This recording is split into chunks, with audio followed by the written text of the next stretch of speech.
Welcome back to Upticks with Jake and Cory. Cory, welcome back to the show. Jake, thank you for having me back. And for our audience that is watching this on YouTube, this is our first ever recording from our new studio, Cory. That's right. Shuttlecock Studios here in our beautiful Falcon Wealth Advisors world headquarters in Mission Woods, Kansas. Cory, our offices are 30 feet from each other, and we thought it was silly that we were still recording like it was COVID. Check us out now. Look at this. So I can see you. I know, I can see you. And I can interrupt you much easier now than the delay from the video. Natural interruptions. So I'm looking forward to that. And we've got a powerful topic today, Cory. We're going to talk about retiring. And we also have a note from a viewer or listener. So we're going to comment on that also. Quick plug for Upticks. Thank you for tuning in. Please like, subscribe, 5-star, thumbs up. And if you want more great content out of me, simply follow along at Jake Falcon CRPC on Instagram, and Cory's is Cory Bittner KC. All right, Cory. You ready to kick it off? Let's kick it off. All right, today's topic is scared to retire next year. Watch this. And so, Cory, you and I have had literally thousands of meetings over the years about people at or near retirement. Yep. And so I want to talk about the general fear that comes with making a major life/financial decision and how you've helped clients manage that fear. So why don't you share some of that with us? Yeah, so it really starts with asking some questions, right? So what exactly are you afraid of? And I think that's a big question to think about. Obviously, I think for some people, the answer is running out of money. For some people, how am I going to fill my time? For some people, it's what about the general sense of uncertainty that exists in the world? What's going to happen to Social Security, whatever it might be? We're going to start by actually trying to get down to the core of what the fear really is. Yeah, the fear of change even, I think, is the biggest one. That's probably the biggest part. People will say it's money, but what's fascinating about that, Cory, is that I've had thousands of meetings where I've shown people not running out of money. Now, again, there's no guarantees, right? There's no... You can't, make a fact that they're not going to run out of money. Anybody can run out of money. Of course. Elon Musk can run out of money. True. I think they'll say that's their fear, but I think the bigger fear is change, which I get. Yeah, that's not a crazy thing to be afraid of. It's normal. My biggest life change, I've had a few of them, but I think going off to college was my first big one. Sure. I grew up in a small town in West Texas, and I went to college 500 miles away, which is not a trip you can make easily. Sure. And so, right or wrong, I stopped going home as often because I would get homesick. Yeah. So I kind of really, yeah, believe it or not. So you think I would go home more often, but I would get homesick because I miss my parents, and it made it harder, more emotional. So instead, being a typical guy, maybe I was like, I'm just not going to go home as much. Problem solved. So I don't think that's. But what did help is forcing myself in the deep end of that pool a little bit. Sure. And I don't know if that's the way to go into retirement. And you're really sadly not going to know until you do it. I mean, we tell clients to take a month off. Yeah. Some clients are lucky to have sabbaticals. Yep. Test periods. See what it's like. At least they'll get to see what a week's off when maybe their spouse is still working and they're not, or all their buddies are working and they're not. But you're right. I like what you said. You've got to really ask, what are you afraid of? But that's not always easy to articulate. And that's my point, particularly for men maybe. Sure. I'm not going to, it's not necessarily easy to discuss. And so the point is, we are wealth advisors. We've got a great team of planners. There's more help you can get. There's actually retirement coaches that are more like therapists that specialize in this type of thing. And so if you are fearful and you're having a tough time defining that fear, I encourage people to get help and go talk to somebody to really drill down, because we can crunch the numbers for you.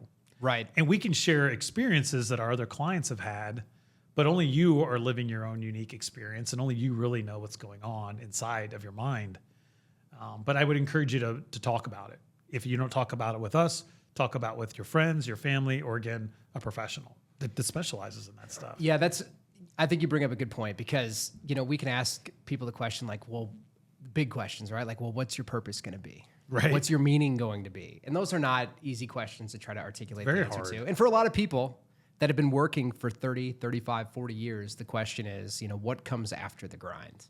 Right. And I think that there's a lot that sometimes is like an onion, right? You kind of need to peel some of those layers back, because I have had enough meetings with enough people, Jake, where it's like, I can't reiterate any more clearly as far as the financial picture goes, that they're in the place to retire, but people just aren't quite ready. Yeah, and that's okay, by the way. It is okay. It's fear of the unknown. Yeah. Yeah, so boiling it down. So let's get into the next part of it here. So how much can you actually plan, really? You know, like we plan and we plan and we plan, but how much can you plan? Can you plan too much? I think you can definitely plan too much. You can overplan. What does that look like? I think that that's a good question.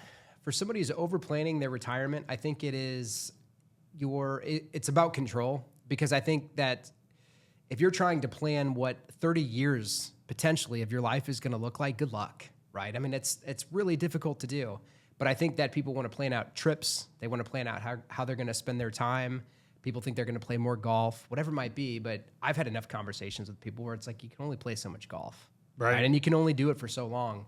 But I think what over planning really actually looks like is somebody that thinks they need to figure out what a 30-year period of life is going to look like, rather than sort of surrendering to the transition it's a major life transition that's going to have things that are going to come up that you can't plan for. Right. I agree. And I think the problem I've seen with people, we used to run a financial planning software that had a table of year by year. And it had starting assets and ending assets minus what you spent. I think it had a tax column, had Social Security. And clients that looked at that like a roadmap, like concrete, like Cory, in 2025, you said I was going to have $2,343,000 whatever dollars. And now I only have $2,100,000. What happened? Right. Now the plan's all screwed up. Right. And people are like that. Some people. I understand. And I think people that are too rigid with the plan, like you just said, there's going to be unexpected expenses, life events, things are going to change. Yep. And you've got to recognize that your plan is going to change. So I think, and Jake Cross, you know, one of our head financial planners, does a great job of this. I've seen him tell clients or potential clients, don't get caught up in those dollar numbers at the end of every year that a table may show you, because markets change, spending habits change, goals change, plans change. And so life changes. I think that's over planning. When you think the plan is supposed to work year by year, however it's projected, I think you're just setting yourself up for major disappointment and major regret and you know, and more fear. Yes. And I think the way to help dissipate that fear is saying, okay, you know, on the financial aspect, the key here is you want to replace your income. If you take home $10,000 a month, you want your financial plan to show you realistically being able to do that. Right. I think that helps alleviate fear a lot more, because it's like we could show people you're going to basically generate the same amount of income that you're generating now, but you don't have to go to work. Sweet deal. And and again, there's no guarantee. But that's one thing that can help. And then you know that things are going to fluctuate, markets, spending, all those things. So I think that's good. Do you have any other thoughts on that? No, I think over planning is part of it. But I also think under planning is part of it. Yeah, let's talk about that. Right? Along the same lines of these questions, what is it that you're afraid of? What is it that you're fearful of? You have to also be real with yourself when you're planning for a major life transition like retirement, where you're going to, stop trading your time for money. We've talked about on this show. Got to be real, because you said this earlier, no one's going to live your own unique life and circumstances except for you, but you've got to be real with yourself around, why do I want to retire? Why do I want to stop working? How much money do I really need to be able to maintain the lifestyle that I want to in retirement? I think you need to plan for some of the basics and the foundation. That's a big part of what we do as, wealth advisors for our clients in our financial planning group here. The sweet spot of how much planning to do is hard to nail down or to pin down and say, here's exactly what you need to do. But I do think that there's some questions to ask yourself if you are over planning or under planning. Yeah, and under planning is a real problem also. I think you might have a bad relationship with money or with advice when you under plan. People don't want to hear, Cory, you can't retire now. Right, nobody wants to hear that. So then they don't work with that advisor. Right. They go find them an advisor that says they can. Right. That's not good. That's not a good point. So it's not a good thing. Or they just have a poor relationship with money and they overspend. And so they don't want to plan. People, it's like people put this on the back burner when it gives them fear and they don't want to talk about it. Like it's not there. Right. So you have to face it and say, okay, if I want to be financially independent, if I don't want to work for the rest of my life, what do I need to do? What do I need to sacrifice today to get there tomorrow? Yep, that's good. And what's that going to mean? And have you discussed this with anyone? That was kind of my third bullet point on here is like, you need it. You can't get financial advice from someone who's not licensed. I think a lot of people do though. Sure. I've spoken with people, Cory, that said, they might want to make a very extreme financial decision. And I've asked them, have you talked to a licensed advisor? They're like, well, no.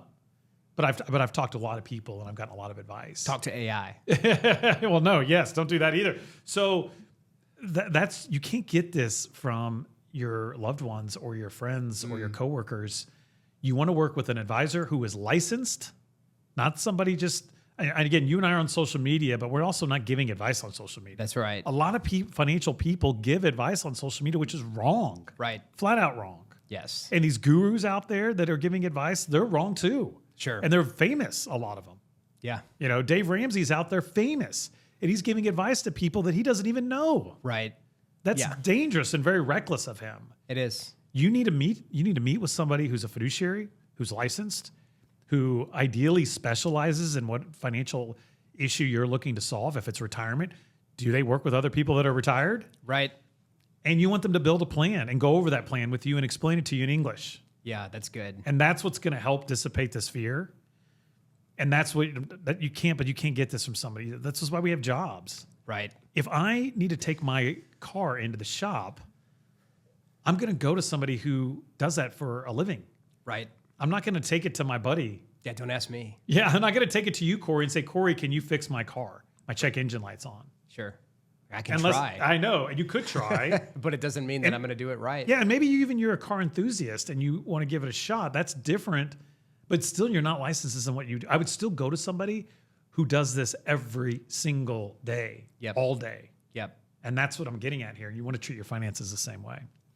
Do you have any thoughts on fear? We can keep going through my bullet points. Do you have more? I mean, I think that, in an ideal world, right, if it's a former trusted coworker, if there's people in your family, though, I do think it's worth the conversation with other people that are already in retirement, people whose opinion you trust and Not value. for advice, though. I think maybe for perspective around, what they went through, because I don't think it's an unnatural thing for people to be fearful of this transition. Oh, absolutely. But if you're going to have conversations that are going to be valuable for you when you're planning for the rest of your life, can be useful to talk to people that have already made that leap, that have taken that leap. Doesn't mean that their circumstances are going to apply to you, but I've learned a lot from talking with clients, and there's a lot of wisdom that I've gathered that I can bestow upon to other people because I've seen things that clients have done going into retirement. So I think that, basically talking to somebody who's in the position that you want to be in can be useful also.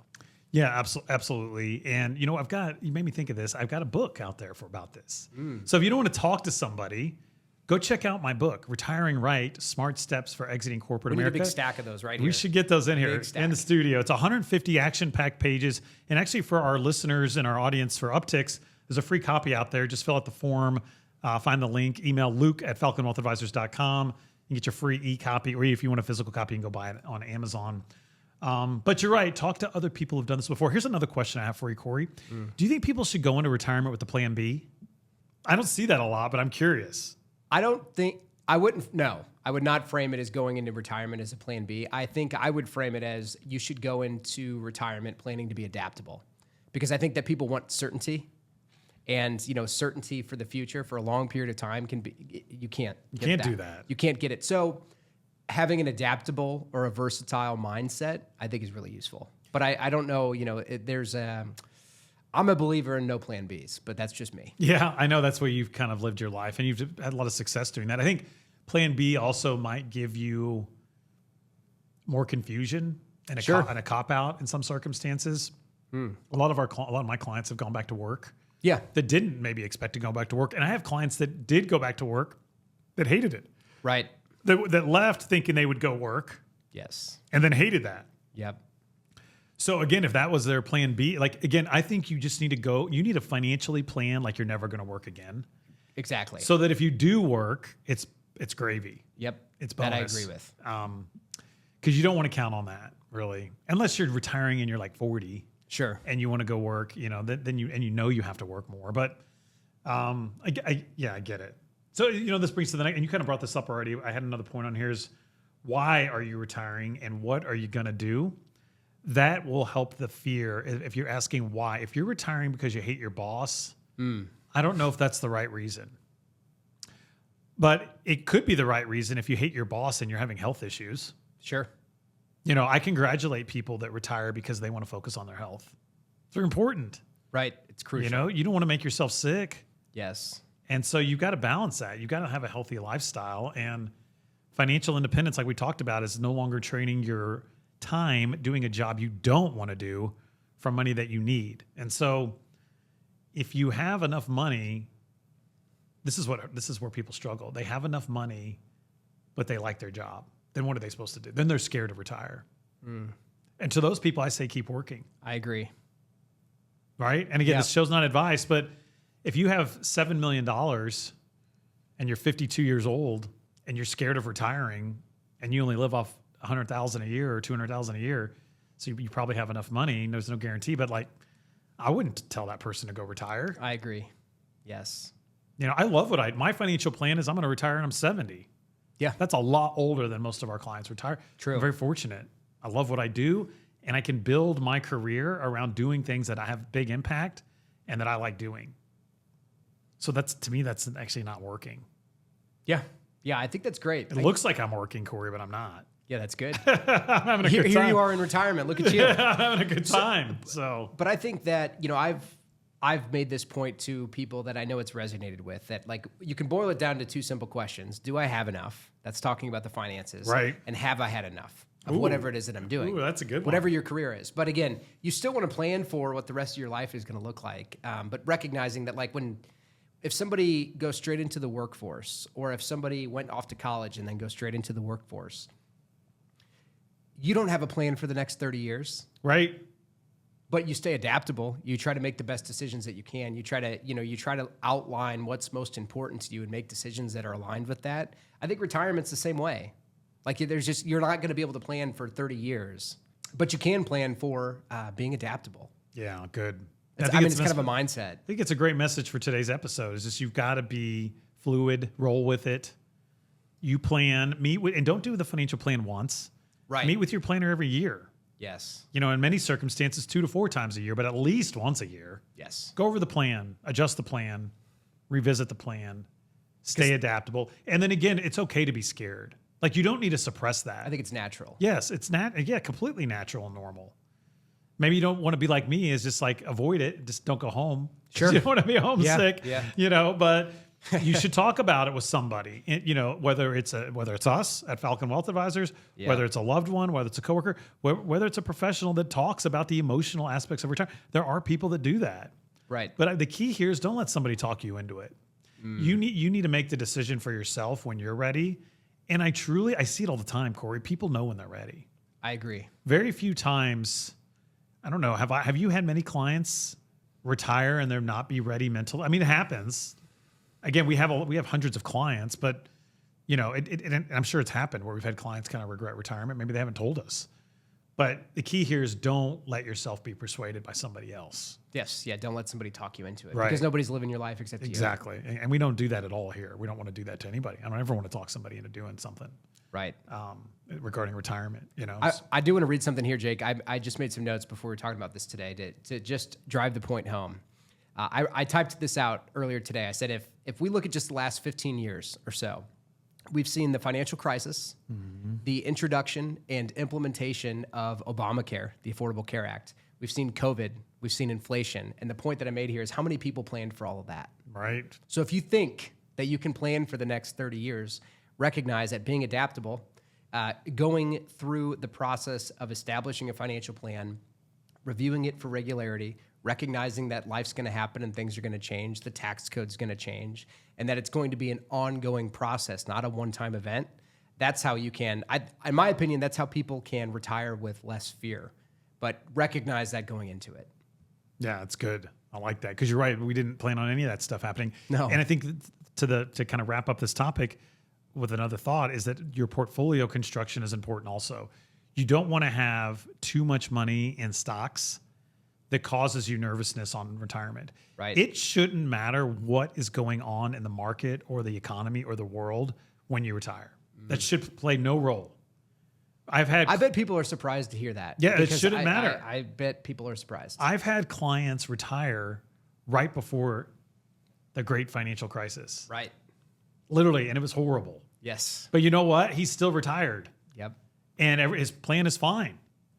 And it was nervous. We talked on the phone a lot, rightfully so. I mean, the guy retired, Cory, and then the market crashes 50%. Yep. Didn't plan for that. right. Didn't plan for it. And I'm sure he wouldn't have if he knew that was going to happen. I'm sure he wouldn't have. Right. And I didn't know it was going to happen either. And good news, I didn't talk him into it, but he retired. We had enough money, not in stocks, that he didn't have to sell stocks when they were down, which is very important. Yep. Weathered the storm. His financial plan looked worse, then it looked better again when the market recovered. Right. And he's, you know what? He adapted. He did some things to improve his plan. And that's why he's still in good shape and he's still retired. That's great. You know, and so it happens though. It happens all the time. People get laid off. Pandemic happened. People retired during COVID. Yeah, absolutely. And, you know, so it happens. And so you just got to be adaptable. Understand your portfolio construction though. I can't drive that home enough. You don't want anything in the stock market that you need to access in the next 5 years in stocks because you don't want to have to sell it during a market crash. Right. And that's very important. That's good. All right, good. Let's get into do you have anything else before we get into our listeners? No, let's get into it. All right, here we go, Cory. You ready? I'm let ready. you answer it here a little bit. Okay. So interested if Jake and Cory can talk about the changes in catch-up contributions on an upcoming Upticks broadcast. That's today. And what are our thoughts? So basically, there's been some changes, Cory, to the 401k. If you make too much money, it's over $145,000. Basically, the IRS is forcing you to put money in a Roth 401k, not pre-tax, because they basically want their tax dollars now versus letting you continue to defer tax payments. And this is just for the catch-up contributions. Catch-up contributions in 401k. So it's a very detailed, it's a great question. It's a very detailed question though. So if you're still working and you make over this income limit, the IRS is changing the rules and you can't put money pre-tax, all of it pre-tax, which a lot of people do. Sure. So you don't get any upfront tax deduction. Yep. What are your other thoughts on this then? I mean, I think It's not advice. yes, I think at the end of the day that it's not going to hurt your financial plan to save more. If you've got the flexibility and the cash flow. So to this be able isn't to a do reason not to do it. Yeah, it's not a reason to not do it. And I think that you're right. There's no upfront tax deduction.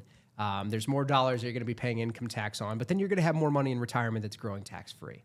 So while I think it's something that you need to be aware of as far as your financial plan and your tax plan goes, I think that part of it is really important here. I don't think that it's a reason to not do it. Yeah, and I think it's a reason to do more tax planning. For sure. So if you're used to being able to deduct more because your 401k, you've been maxing out and doing the catch up, maybe now you look at a health savings account. Right. Or another way to lower, maybe you give more to charity. You look at other opportunities to lower your income if that's something that you need to do. But like you said, saving more is typically not a bad idea. Yeah. Not going to hurt, probably not going to hurt your financial plan. Yeah. And again, the show isn't advice, but like you mentioned, a Roth isn't a horrible thing, by the way. The Roth, the money grows tax-free forever. Right. So even if you are in a high income bracket, paying taxes now might sting a little bit, but you know what? Taxes could be higher in retirement. You don't know that. Right. Tax brackets could change in retirement, and you actually could benefit by putting money in Roth IRA today. So we don't know that. Right. So I would stay, again, flexible. If your employer doesn't have a Roth 401k, I think it's got to go after tax or some other manner. So the key here is be aware of your plan sponsor rules. Cory made a good point. Saving more typically isn't going to hurt you. And my key is do more tax planning. If you're in this category, now is the time to do more tax planning. Sit down with our financial planners and say, hey, I'm missing out on this tax deduction. How bad is it going to impact me? And what are things that I can do to help my tax situation? And that's really what the take home is on that. Great question, though. It is a great question. All right, very good, Cory. All right, so now as we wrap up, I got two more things as we wrap up today's episode. Okay.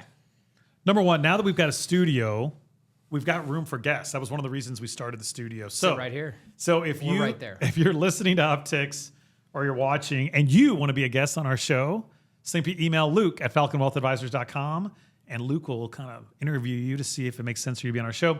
And also, Cory and I, we want to tap our networks, and we're going to bring on more professionals, more interesting people to just share more information. The whole point of Upticks is to enhance financial literacy, so we're going to bring more of those guests on the show. Now, Cory, one thing I wanted to bring up as we wind down, you have been on your soapbox lately with betting. And I didn't know you were such an anti-gambler, Cory. What gives? Why can't you let the people have their fun? Why can't you let them have their fun? I understand that people want to have their fun. I understand that people want to get in on the action. They want to bet on sports, but I think it's silly. That's just my opinion. How many billboards did you count between here and, was it Warrensburg? Yes. How many was that? You and Cassie counted, right? Yes, it was over 20 on about an hour and 15-minute drive from my alma mater at UCM in Warrensburg back to my in-laws' house. We were picking up my daughter. Every other billboard was bet, bet, bet. It's so crazy. And now we've got this NBA scandal, right? Yep. How predictable. Which makes it worse. And I don't have a problem with it, believe it or not. I don't like it. I don't do it. Do I think people should do catch-up contributions in their 401k? Before they bet? Yes. Yeah, if you're maxing out all of your retirement accounts, you're maxing out your savings, you have no debt, and you want to gamble a little bit, I don't see the problem in it. I think, one of our colleagues, I saw he was interviewed. He was asked about this on television. And he said, let them get stung. Like sometimes people need to learn the hard way. Was his point of view, which I thought was pretty interesting. I gambled a little teeny bit when I was in college. Sure. And I understand the thrill. Yeah, of course. However, today I work too darn hard to gamble my money. Good. I'm not going to spend this much time away from my wife and then just blow it on gambling. That's why I can't justify it.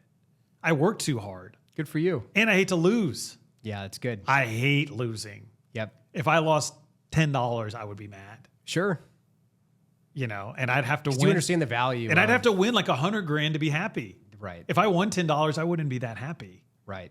Yeah, so you're going to have to risk a lot more. But why are you so anti? I mean, do you think the government needs to? So you're also implying that maybe alcohol should be illegal then, I would argue, because that's bad for you. Well, up until very recently, sports betting was illegal and it was prohibited. So you don't like decriminalization of how much it shifted so fast. So weed is legal, gambling's legal. You can smoke your weed, you can bet on your sports. So you're like, where are we headed as a society? Yes. And I mean, it's all about money, right? Of course, but let's be honest with ourselves. That is what's happening. Mm-hmm. When I watch any professional, how quickly the sort of betting culture just overtook professional sports. I think it's an issue, and I think that the way that these apps work, I don't have to go to Las Vegas to bet on a game anymore. I've got the casino right here. It's in my pocket, right? I can smoke my weed. I can bet on my sports.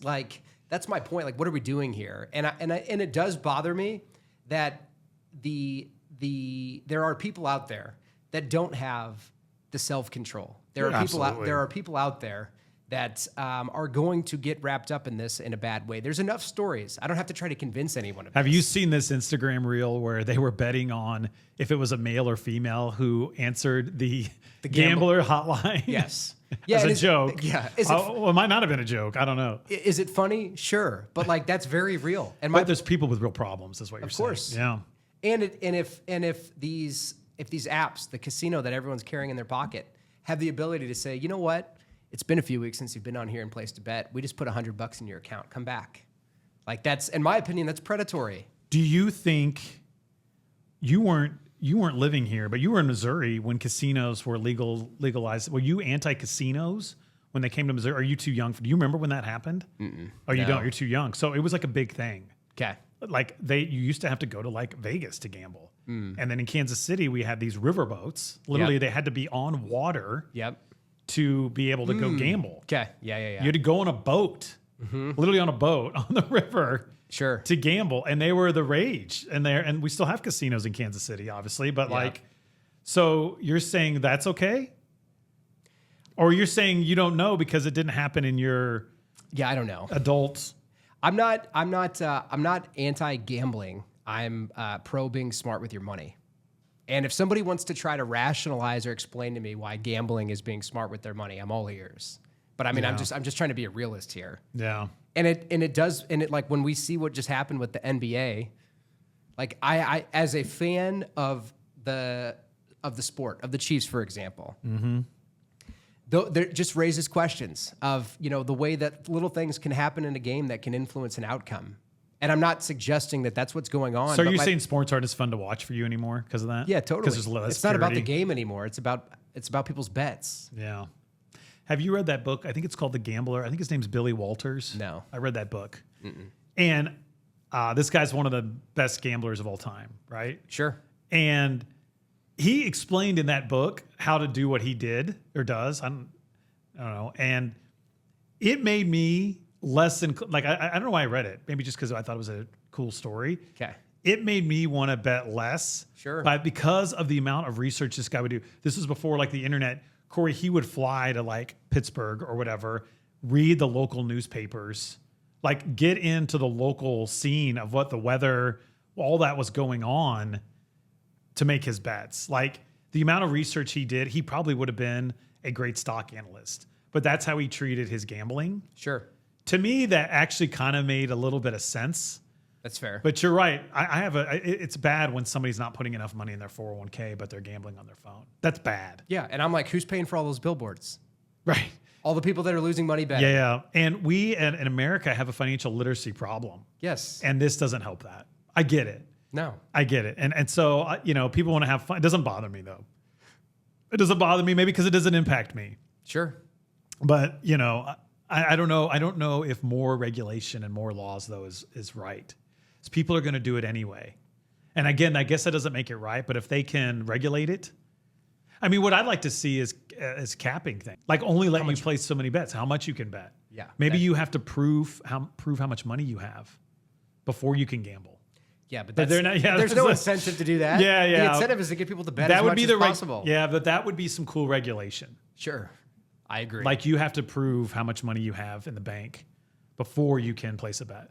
Yeah. And it only lets you bet. You know, there's the margin. There's margin requirements on people trying to leverage up their investments. True. So kind of something like that with gambling. Sure. Saying, hey, you gotta link your savings account, and once your savings account gets $20,000 or whatever, you can't gamble anymore. Sure. If it goes above that, then you can gamble. That would be a cool. Maybe you need to invent that. Yeah, maybe so. You invent that app that people can load up and say, hey, I'm going to make sure I don't have a problem. There you go, Cory, business idea. All right. For those people that want to be smart but want to gamble. That's right. Okay. There's probably not a lot of, your app probably wouldn't be successful. Okay. It's probably not. So good. Well, thank you for sharing. Thank you for being outspoken and authentic. Keep doing it. I got something I'll share. We've kind of gone over time today. So I've got something I'll share next week with you. So stay tuned. All right. Let's see. I've got my own soapbox that I've kind of been posting about a little bit. That's a little controversial as well. So, but you're going to have to tune into Upticks next week to hear about it. All right. And I'll share mine with everybody also, Cory, because I got a pet peeve also. All right, good. I'm ready to hear it next week. Well, thank you as always, Cory, for joining me. Thank you all for our first run at Shuttlecock Studios in beautiful Mission Woods, Kansas. Be sure to tune in each week because we're going to make it better, and better. Yes. And thank you again. And we hope all of you have a great week.